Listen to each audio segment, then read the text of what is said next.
The impeachment trial of President Guillermo Lasso has raised serious questions about the constitutional and legal aspects of his threat to dissolve Congress if he faces removal.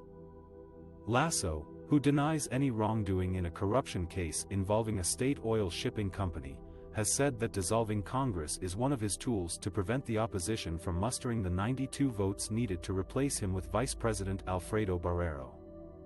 However, this option is not as simple as it sounds.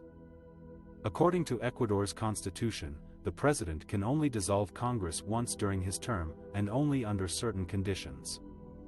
The president must first consult with the Constitutional Court, which has 10 days to issue a ruling on whether the dissolution is justified or not.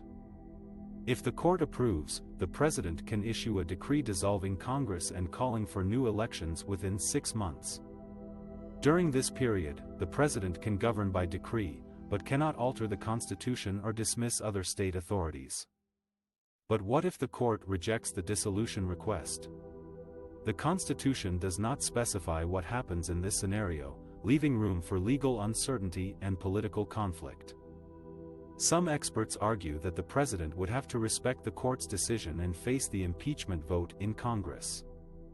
Others suggest that the president could ignore the court and dissolve Congress anyway, triggering a constitutional crisis and possible social unrest. Moreover, even if Lasso manages to dissolve Congress and avoid impeachment, he would still face significant challenges in governing a polarized and unstable country.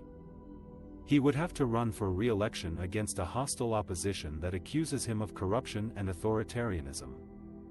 He would also have to deal with a worsening economic situation, aggravated by the pandemic and low oil prices. And he would have to maintain his alliance with his vice president, who has been distancing himself from Lasso's policies and could become a rival candidate. In conclusion, Lasso's threat to dissolve Congress is not only a risky move for his political survival, but also a potential source of legal chaos and social conflict for Ecuador. It could also undermine his credibility as a pro-democracy and pro-market leader in the region and with his allies abroad.